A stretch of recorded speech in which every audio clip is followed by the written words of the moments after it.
বানি ইসরাইলের জালিলুল কদর নবী হযরত মুসা আলাইহিস সালাতু ওয়াস সালাম তুর পাহাড়ে যখন যাচ্ছিলেন, একটি জঙ্গলের পার্শ্ব দিয়ে অতিক্রম করে যখন তুর পাহাড়ে যাচ্ছিলেন, মুসা নবী তাকায় দেখে একজন ব্যক্তি জঙ্গলের ভিতরে আছে, আর ওই লোকটার দেহের ভিতরে বল্লায় কামড়ায়, বল্লা তথা বিমরুলে কামড়ায়। ওই লোকটাকে যতবার বিমরুল বা বল্লায় কামড়ায় গো, লোকটা ততবার আমার আল্লাহর প্রশংসা করে। লোকটাকে বল্লায় কামড়ায়, লোকটা তখন বলে সুবহানাল্লাহ, আলহামদুলিল্লাহ, আল্লাহু আকবার, আমার আল্লাহ পবিত্র। ওই লোকটা যতবার বল্লায় কামড়ায় ততবার আমার আল্লাহর প্রশংসা করি। মুসা নবী বড় আশ্চর্য হয়ে গেলেন। আরে মুমিন, মুসা নবী আশ্চর্য হইয়া ওই লোকটাকে জিজ্ঞাসা করেন, আপনাকে বল্লায় কামড়াচ্ছি আর আপনি বারবার বারবার কেন আল্লাহর প্রশংসা করতেছেন? এভাবে কত বছর যাবত আপনি আল্লাহর প্রশংসা করতেছেন? লোকটা জবাব দিয়া কয়, মুসা, কত বছর? 1-2 বছর না, আজকে প্রায় 400 বছর হয়ে গিয়েছে। 400 বছর যাবত আমাকে বল্লায় কামড়ায়, যতবার বল্লায় কামড়ায় গো ততবার আমি আমার আল্লাহর প্রশংসা করি। আরে মুমিন, একটু চিন্তা করে দেখো না, ওই মানুষটা আমার আল্লাহকে কত বেশি ভালোবাসি। আমার আল্লাহ তাকে কি কঠিন পরীক্ষা দিলেন, বল্লায় কামড়ায় আর প্রশংসা করি। মুসা নবী বুঝতে পারলেন এই লোকটা সাধারণ কোনো লোক না, নিঃসন্দেহে এই লোকটা বড় আল্লাহ বানা, তাতে কোনো সন্দেহ নাই। এত বছর যাবত লোকটাকে বল্লায় কামড়ায় আর লোকটা আল্লাহর প্রশংসা করি। মুসা নবী ডাক দিয়া কয়, আপনি তো তাহলে আল্লাহর একজন নেক বান্দা, আপনার মনের কোনো চাওয়া পাওয়া আছে কিনা একটু বলেন না, মনের চাওয়া পাওয়া থাকলে আমি পূর্ণ করার চেষ্টা করব। আরে মুমিন, আরে মুমিন, লোকটা ডাক দিয়ে বলে, আমার মনের ভিতরে 2টা চাহিদা। 1 নাম্বার চাহিদা হলো জামানার শ্রেষ্ঠ নবী মুসার সাক্ষাৎ আমি চাই। মুসাকে আমি দেখতে চাই। এই বানি ইসরাইলের সবচাইতে দামি নবী মুসার সঙ্গে যদি আমার সাক্ষাৎ হয়ে যায় গো, তাহলে আমার একটা চাহিদা পূর্ণ হয়ে গেল। দ্বিতীয় আর একটা চাহিদা, ওই যে সামনে একটা কুয়া আছে, কুয়া, এই কুয়ার পানি প্রচন্ড ঠান্ডা, ওই কুয়ার ভিতর থেকে ঠান্ডা গ্লাস পানি আমি পান করতে যাই। মুসা নবী তিনি আর তার পরিচয় দিলেন না। মুসা নবী মনে মনে ভাবতেছে তাহলে তার দুটা আশা এই মুহূর্তে পূরণ হতে যাচ্ছে। মুসা নবী ডাক দিয়ে বলে, ঠিক আছে, আমি যাই আপনার জন্যে, আমি পানি নিয়ে আসি। পানি নিয়ে আসার পরে মুসা নবী যখন পানি আনতে গেলেন, আইসা দেখেন আশ্চর্য ঘটনা, লোকটাকে কে যেন হত্যা করে ফেলছে। শুধু হত্যা করেছে তা না রে মুমিন, হত্যা করে 2 টুকরা করেছে দেহ। দেহ একদিকে, মাথা আর একদিকে। মুসা নবী বড় আশ্চর্য হয়ে গেলেন। 2 দিকে তার বডি, দেহ হত্যা করে কে জানি আলাদা করে দিচ্ছে। মুসা নবী তো সাধারণ কোন নবী না, আর রাগী নবী ছিলেন, তার দেহে রাগ উঠে গেল।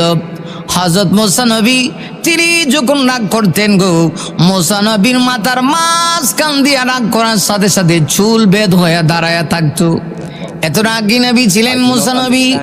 আরে মুমিন, হযরত মুসা নবী এত রাগী নবী, মুসা নবীর কাছে হযরত আজরাইল মালাকুল মউত যখন আসছিল, আসার পরে মালাকুল মউত আজরাইলকে মুসা নবী এমন একটা থাপ্পড় মেরেছে, চোখ আলাদা করে ফেলেছে। মালাকুল মউত আজরাইল আমার আল্লাহর কাছে গিয়া কয়, আবু কার কাছে পাঠাইলেন? আল্লাহ এমন একটা থাপ্পড় দিয়েছে, আমার চোখ কানা করে ফেলেছে। আল্লাহ ডাক দিয়া কয়, বুঝে শুনে যাওয়ার দরকার ছিল রে, এটা আর কেউ না, এটা জামানার শ্রেষ্ঠ নবী আমার কালিমুল্লাহ মুসা আলাইহিস সালাতু ওয়াস সালামের কাছে তুমি গিয়েছো না? তার কাছে গিয়া যদি সালাম না দাও, একটা মাইরো মাটিত পড়বে না। কেন তুমি সালাম দাও নাই? আবার যাও, গিয়া সালাম দিয়া মুসার সঙ্গে কথা বলবা। কেমন গরম নবী ছিলেন মুসা নবী, যিনি আজরাইলকে থাপ্পড় দিয়া মুসা আলাইহিস সালাতু ওয়াস সালাম চোখ কানা করে ফেলেছে।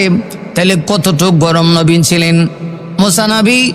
ওই আল্লাহর ওলির জন্য যখন পানি নিয়ে আসলেন, পানি নিয়ে এসে দেখেন লোকটাকে কে যেন হত্যা করে ফেলেছে গো। মুসা নবী বড় আশ্চর্য হয়ে গেলেন। শুধু হত্যা করেছে তা না, এমন নিখুঁত ভাবে হত্যা করেছি, দুই টুকরা করে ফেলেছি। দেহের একটা অংশ বডি একদিকে, মাথার একদিকে। মুসা নবী রাগান্বিত হয়ে কে হত্যা করেছে তালাশ করতেছেন। জঙ্গলের পার্শ্ব দিয়ে কে হত্যা করেছি যখন তালাশ করে গো, হঠাৎ করে মুসা নবী তাকায় দেখে জঙ্গলের ভিতর থেকে একটা বাঘ বের হয়ে আসছে। মুসা নবী সন্দেহ করলেন এই বাঘ মনে হয় তাহলে তাকে হত্যা করেছে। বাঘ আমার আল্লাহর কাছে ডাক দেয়া বলে, প্রভু তুমি আমার জবানটা একটু খুলে দাও না, জবানটা খুলে দাও, আমি একটু জামানার শ্রেষ্ঠ নবী মুসার সঙ্গে একটু কথা বলতে চাই। আরে মুমিন, আমার আল্লাহ চাইলে পৃথিবীতে যে কাউকে আল্লাহ কথা বলাইতে পারে। মানুষকে যে আল্লাহ কথা বলায়, ওই আল্লাহ প্রত্যেকটা প্রাণীকে কথা বলার মতো যোগ্যতা আল্লাহ দিতে পারে। এজন্য যাদের জিহ্বাস, এটা বহুত বড় নিয়ামত। মুমিন রে, এই নিয়ামত পায়া যদি নিয়ামতে যথাযথ ব্যবহার না করি গো, কিয়ামতের ময়দানে আল্লাহ রাব্বুল আলামিনের কাছে আপনাকে আমাকে জবাব দেওয়া লাগবে। আর যদি জিহ্বা নামক নিয়ামতের ব্যবহারটা আমরা ভালো করি, আল্লাহর নিয়ামতের শুকরিয়া আদায় করলে নিয়ামত আমার আল্লাহ বাড়ায় দিবে। আরে মুমিন, আমার কথা না, আমার আল্লাহ পবিত্র কোরআন শরীফের সূরা ইব্রাহিমের ভিতরে আমার আল্লাহ বলেন, লাইন শাকারতুম লাযীদান্নাকুম ওয়া লাইন কাফারতুম ইন্না আযাবী লাশাদীদ।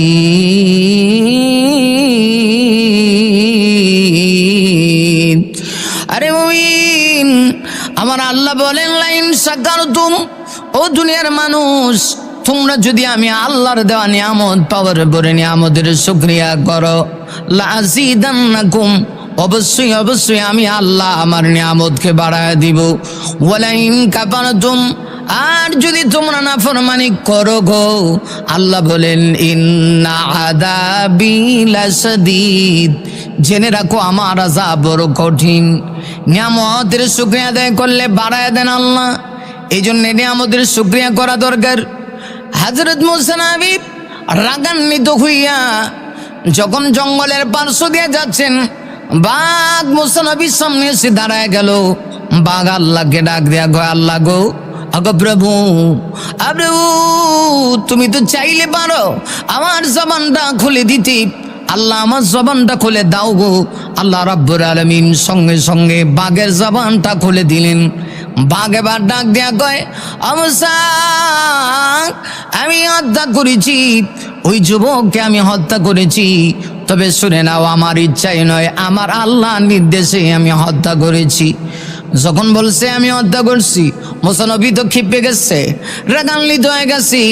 আর যখন বলছে আমার আল্লাহর নির্দেশে আমি হত্যা করেছি, এমনিতেই মুসা নবী ঠান্ডা হয়ে গেলেন। আমার আল্লাহর নাম শোনা মাত্রই মুসা নবী আবার হার্ট কানেকশন, আল্লাহর সাথে কানেকশন লাগাইলেন। মুসা নবী আবার আল্লাহকে জিজ্ঞাসা করে, প্রভু তোমার লীলা খেলা কিচ্ছু বুঝলাম না, এই লোকটা এত বড় নেককার, 1-2 বছর না, আজকে প্রায় 400 বছর যাবত লোকটাকে বল্লায় কামড়ায়, যতবার বল্লায় কামড়ায় লোকটা ততবার তোমার পবিত্রতা বর্ণনা করে, অথচ সেই লোকটাকে তুমি হত্যা করার নির্দেশ দিলা, বাঘকে বুঝলাম না। আমার আল্লাহ ডাক দিয়ে কয়, মুসারি আমার কোনো কাজ হিকমতের বাহিরে না রে মুসা, আমি এমনি এমনি হত্যা করার জন্য নির্দেশ দিই না। এর কারণ কি? তুমি যখন লোকটাকে জিজ্ঞাসা করছিলা তোমার মনের কোনো চাওয়া পাওয়া আছে কিনা বলো না, তুমি যে এত বছর যাবত আল্লাহর প্রশংসা করো, লোকটা তখন চাইলে আমার কাছে চাওয়ার কথা না, লোকটা বড় নাফরমান, আমার কাছে চাইলো না, তোমার কাছে বললো। তার চাহিদা 2টা, 1 নাম্বার জামানার শ্রেষ্ঠ নবী মুসার সাক্ষাৎ সে চায়, সে মুসা নবী তোমার সাক্ষাৎ চায়, অথচ সে আমাকে আমার সঙ্গে সাক্ষাৎ চাইলো না, আমাকে দেখতে চাইলো না, আমার দিদার চাইলো না। আমার দিদার চাইলে আমি আল্লাহ তাকে আমার দিদা দিতাম। নসিব বড় খারাপ রে মুসা, আমি বড় রাগান্বিত হয়েছি, কারণ আমি তাকে 1-2 বছর না 400 বছর যাবত বন্যায় তাকে কামড়ায়। এই কামড়ানো অবস্থায় আমি আল্লাহ তার রিজিকের ব্যবস্থা করি, আমি তার খাবারের ব্যবস্থা করি। আমি আপনাদের কাছে জানতে চাই রিজিকের মালিক কে? আরে মুমিন, আমার আল্লাহ পবিত্র কোরআন শরীফের সূরা হুদের ভিতরে আমার আল্লাহ বড় চমৎকার করে আমার আল্লাহ বলেন, ওয়া মা মিন দাব্বাতিন ফিল আরদি ইল্লা আলাল্লাহি রিজকুহা ওয়া ইয়ালামু মুস্তাকাররাহা ওয়া মুস্তাওদাআহা কুল্লুন ফি কিতাবিন মুবিন।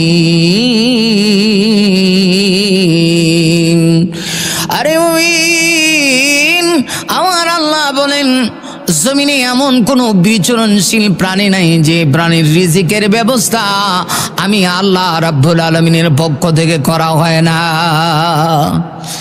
এই পৃথিবীতে যত প্রাণী আছে সকল প্রাণীর রিজিকের ব্যবস্থা আমার আল্লাহ করি।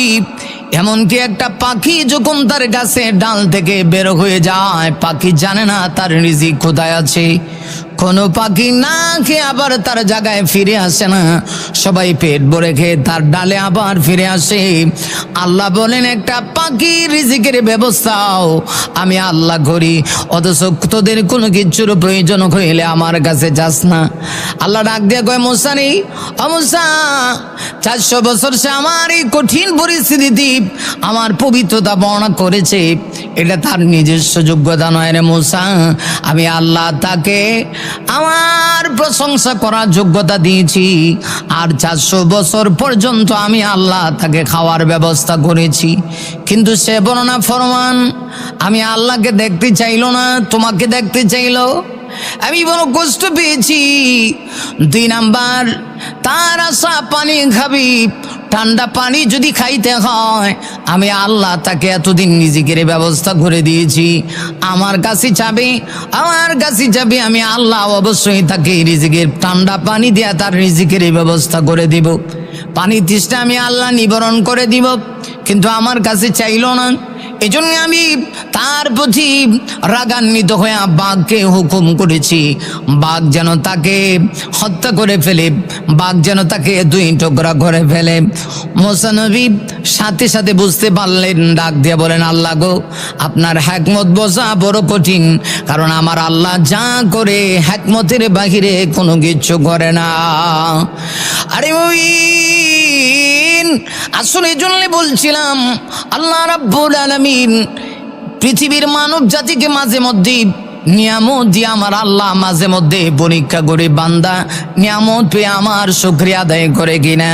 যদি নিয়ামত পেয়ে বান্দা যদি আল্লাহকে স্মরণ না করে আল্লাহ তার প্রতি রাগান্বিত হয়, আল্লাহ রাব্বুল আলামিন, আরে মুমিন, এই জন্য পবিত্র কোরআনের সূরা বাকারার ভিতরে আমার আল্লাহ বড় চমৎকার করে বলেছেন, ফাদকুরুনি আযকুরকুম ওয়াশকুরুলি ওয়ালা তাকফুরুন।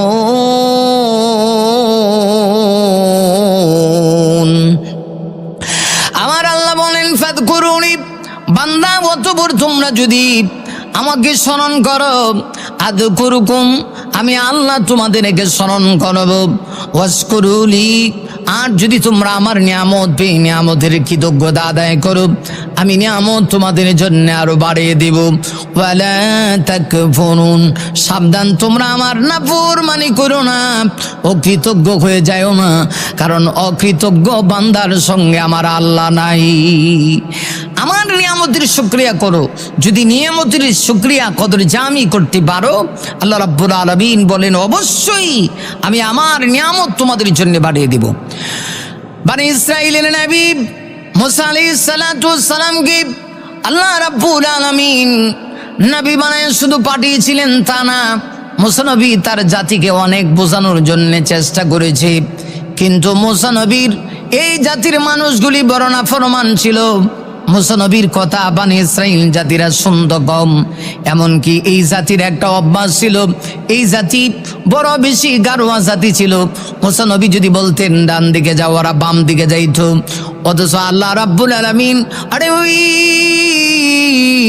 এদেরকে আসমান থেকে আমার আল্লাহ রিজিক দিয়েছিলেন, মান্না সালওয়া দিয়েছিলেন। দেওয়ার পরেও আসমান থেকে রিজিক প্রাপ্ত হইয়া ওই বানি ইসরাইল জাতি ওরা মুসা নবীর সঙ্গ দিল না, মুসা নবীকে নবী হিসাবে মানল না। এ জাতি বড় বর্বর জাতি ছিল, নির্লজ্জ জাতি ছিল, এরা গারোয়া জাতি ছিল। মুসা নবী যদি বলতেন একটা, ওরা তখন বলতো আরেকটা। এরকম খারাপ জাতি, বর্বর জাতি ছিল এই বানি ইসরাইল জাতি। বানি ইসরাইল এই জাতি আজও পর্যন্ত গোটা পৃথিবীতে তারা সারা পৃথিবীর মানুষদেরকে আজও পর্যন্ত কষ্ট দিচ্ছে। এই জাতির মানুষগুলি, এই ইহুদিরা, এই খ্রিস্টানেরা ইসলামের দুশ্মন, কোরআনের দুশ্মন। আমার কথা না রে মুমিন, আরে মুমিন, আমার আল্লাহ আজ থেকে প্রায় 1400 বছর পূর্বে আমার আল্লাহ বলেছেন, ইয়া আইয়ুহাল্লাযীনা আমানু লা تتخذوا اليهود والنصارى أولياء بعضهم أولياء بعض ومن يتولهم منكم فإنه منهم إن الله لا يهدي القوم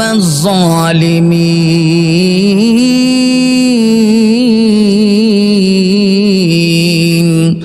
আরে মুমিন, আমার আল্লাহ বলেন, হে ইমানদারেরা, দুই জাতির সঙ্গে তোমাদের কোনো বন্ধুত্ব হতে পারে না। একটা হলো ইহুদিবাদ, 2 নাম্বার হলো খ্রিস্টানবাদ। বাদুহুম আউলিয়াউ বাদ, আল্লাহ বলেন এরা একে অপরের বন্ধু, পরস্পরের বন্ধু। ইয়ার পুরো শেষ না, আমার আল্লাহ বলেন, ওয়ামান ইয়াতাওয়াল্লাহুম মিনকুম ফাইন্নাহু মিনহুম। এরপরেও যদি আমার আল্লাহর পক্ষ থেকে বিধান আসার পরে যদি কেউ ইহুদি নাসারাদের অনুসরণ করে, আল্লাহ রাব্বুল আলামিন বলেন তারাও তাদের অন্তর্ভুক্ত হয়ে যাবে। নারী মুমিন না, শুধু তাই না রে মুমিন, নারী মুমিন, আল্লাহ এটাও বলেছেন, ইন্নাল্লাহা লা ইয়াহদিল কওমাজ জালিমিন। আমার আল্লাহ রাব্বুল আলামিন জালেম সম্প্রদায়কে কখনো হেদায়েত দেয় না।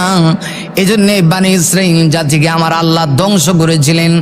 বানি ইসরাইলের মুসা নবীকে বানি ইসরাইল জাতির জন্য আল্লাহ নবী বানায় পাঠাইছে। 1-2 পয়গম্বর নয়, বানি ইসরাইল আমার আল্লাহ 70,000 নবী পাঠাইছে।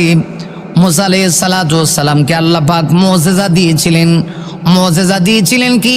মুসা নবীর হাতের লাঠিটা একটা মুজিজা ছিল। হাতের লাঠি যখন তিনি জমিনে ফেলে দিতেন, সেটা বিশাল বড় সাপে পরিণত হয়ে যাইত। এটা মুসা নবীর একটা জীবন্ত মুজিজা। আল্লাহ রাব্বুল আলামিন সম্মানিত সুধী, এই মুজিজা আমার আল্লাহ পাক মুসা নবীকে দিয়েছিলেন। আমার আল্লাহ সেই কথা না পবিত্র কোরআন শরীফের সূরা তাহার ভিতরে আমার আল্লাহ বড় চমৎকার করে আমার আল্লাহ বলেন, ওয়া মা তিনকা বিয়ামিনিকা ইয়া মূসা ক্বালা হিয়া আসায়া আতাওয়াক্কাউ আলাইহা ওয়া আগুসু বিহা আলা গনামি ওয়া লিয়া ফিহা মাআরিবু উখরা। আরে ওই আমার আল্লাহ বলেন, মাতিল কাবিয়ামিনিকা ইয়া মূসা। আল্লাহ ডাক দিয়া কয়, মূসা তোমার ডান হাতে এটা কি? মূসা আলাইহিস সালাম বলেন, ক্বালা হিয়া আসায়া, এটা আমার লাঠি। আতাওয়াক্কাউ আলাইহা। মূসা নবী তো কালিম ছিলেন, আল্লাহর সঙ্গে কথা বলতেন গো। আল্লাহ যদি একটা জিজ্ঞাসা করতো গো, মূসা নবী 3টা জবাব দিত, কারণ তিনি আল্লাহর পাগল ছিলেন। आशिकों से क्या मजाक है, माशिकों से पहुँचो। आशिकों से क्या मजाक है, माशिकों से पहुँचो। शाखे गुल में क्या मजाक है, बुलबुलियों से पहुँचो। आशिक যখন তার মাসুকের সঙ্গে কথা বলে, প্রেমিক যখন তার প্রেমিকার সঙ্গে কথা বলে, কথা বলতে বলতে সারা রাত চলে যায়, মোবাইলের ব্যাটারি লো হয়ে যায়, ব্যাটারি লো হয়ে যাওয়ার পরেও তার কথা শেষ হয় না। যত কথা বলে জ্বালা আরো বাড়ে, হাইরে জ্বালা, ভিতরে জ্বালা, বাইরে জ্বালা, জ্বালা আর জ্বালা, যত কথা বলে জ্বালা বাড়ে, জ্বালা বাড়ে, জ্বালা বাড়ে, ভালোবাসা বেড়ে যায়। যত কথা বলে তত ভালোবাসা বেড়ে যায়। আরে ওই মুসা নবী তো আল্লাহর সঙ্গে কথা বলতেন। আমার আল্লাহ জিজ্ঞাসা করলেন, মুসা রে তোমার ডান হাতে ডাকি। মুসা নবী ডাক দিয়া বলেন, আমার ডান হাতে লাঠি। আল্লাহ কিন্তু জিজ্ঞাসা করেন নাই লাঠি দিয়ে কি করো। মুসা জবাব দিয়া বলেন, আতাওয়াক্কাউ আলাইহা, আমি এটার উপরে বর দেয়া খাড়াই। ও আহস্সু বিহা আলা গানামি, আমি এটা দিয়ে ছাগলের জন্য পাতা পারি, আমার ছাগলের জন্য পাতা পারি, পাতা পেরে পেরে আমার ছাগলে খাওয়াই। ওয়ালিয়া ফিহা মারিবু উখরা। আরে মুসা নবী ডাক দিয়ে বলেন, এবং অন্যান্য আমি কাজ করি। আল্লাহ জিজ্ঞাসা করলেন একটা, মুসা নবী জবাব দিলেন তিনটা। এটা আশেক মাসুকের কারবার। কিন্তু আল্লাহ কেন জিজ্ঞাসা করলেন? মুসা নবী তো জানে না তার হাতের লাঠি যে সাপ হয়ে যায়। আল্লাহ রাব্বুল আলামিন মুসা নবীকে আবার ডাক দিয়া বললেন, ক্বালা আলকিহা ইয়া মুসা ফালকাহা ফাইদা হিয়া হাইয়াতুন তাসআ। আরে ওই আমার আল্লাহ ডাক দিয়ে বলে, মুসা রে আপনার হাতের লাঠি আপনি জমিনের ভিতরে নিক্ষেপ করেন। ক্বালা আলকিহা ইয়া মুসা, মুসা নবীকে আল্লাহ বলেন আপনি আলকিহা ইয়া মুসা, আপনার লাঠি নিক্ষেপ করেন জমিনে, জমিনে লাঠি ফেলে দেন। ফাআলকাহা ফাইদা হিয়া হাইয়াতুন তাসআ। আরে ওই মুসা নবী যখন জমিনের ভিতরে লাঠি নিক্ষেপ করছি, এমনিতেই মুসা নবী তাকায় দেখে ফাআলকাহা ফাইদা হিয়া হাইয়াতুন তাসআ। মুসা নবীরা তাকায় দেখে যে মুহূর্তে জমিনের ভিতরে মুসা নবী লাঠি নিক্ষেপ করেছে, লাঠি নিক্ষেপ করার সাথে সাথে এই লাঠিটা বিশাল বড় একটা সাপ হয়ে গেল। মুমিন রে, বিশাল বড় সাপ হয়ে লাঠি যখন বিশাল বড় সাপ হয়েছে, সাপ হইয়া আল্লাহ বলেন তাসা, সে দৌড়াইতে শুরু করছে। মুসা নবী তো ভয় পেয়ে গেলেন, মুসা নবী ভয় পেয়ে গেলেন। আমার আল্লাহ ডাক দিয়া বলেন, কালা খুযহা ওয়ালা তাগাব। মুসা খুজ, ধরো। কালা খুযহা, কালার ফাইল আমার আল্লাহ। আমার আল্লাহ বলেন কালা খুযহা ওয়ালা তাগাব। আরে মুসা ধরো, লা তাগাব, ভয় পাও না। সানুঈদুহা সিরাতাল উলা, আমি আল্লাহ তুমি লাঠি ধরা মাত্রই আগের মতো করে দিব, অর্থাৎ লাঠি লাঠি হয়ে যাবে। আর লাঠি জমিনে ফেলে দিলে বিশাল বড় সাপ হয়ে যাবে। বনি ইসরাইলের লোকেরা মুসা নবীর এই যে আল্লাহর পক্ষ থেকে মুজিজা দেওয়া হয়েছে, এটাও তারা মানতে রাজি না। এরা বলে মুসা নবী বিশাল বড় জাদুগির, নাউজুবিল্লাহ। মুসা নবী বিশাল বড় জাদুগির, নারী মুমিন না। মুসা নবী, আমার আল্লাহ মুসা নবীকে জাদুগির বানায় নাই, বানায় নাই, বানায় নাই। মুসা নবী জাদুগির ছিল না গো। মুসা আলাইহিস সালাতু ওয়াস সালামকে দিয়েছেন আল্লাহ মুজিজা। মুজিজা এক জিনিস, জাদু হলো আরেক জিনিস। তাই তারা বড় বড় জাদুগিরদেরকে ভাড়া করে আনছে। 70,000 জাদুগিরকে ভাড়া করে আনছে। 70,000 জাদুগিরকে ফেরাউন যখন ভাড়া করে আনছে, ফেরাউন কত বড় জালেম ছিল। মুসা নবী দাওয়াত গ্রহণ তো করে নাই, বরং সে নিজেকে আল্লাহই দাবি করে বসেছে। ফেরাউন বলেছে ফাকালা আনা রাব্বুকুমুল আলা। আরে ওই ফেরাউন বলে আমি সবচেয়ে বড় রব।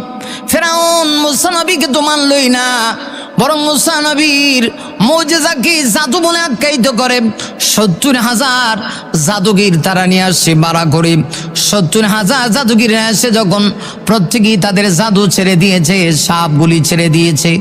70,000 সাপ ছেড়ে দেওয়ার পরে মুসা আলাইহিস সালাম তার হাতের লাঠি যখন ফেলে দিয়েছে, এটা এত বড় সাপ হইছে, বিশাল বড় সাপ হইয়া এমন ভাবে একটা মুখ এমন ভাবে মুখটা খুলেছে, বিশাল বড় সাপ হইয়া এমন ভাবে মুখ খুলেছে, মুখের ভিতরে দেখা গেছে ফেরাউনের 70,000 জাদুগিরির যত জাদুর সাপ ছিল সবগুলা মুসা নবীর মুখের সাপের ভিতরে ঢুকে গেছে।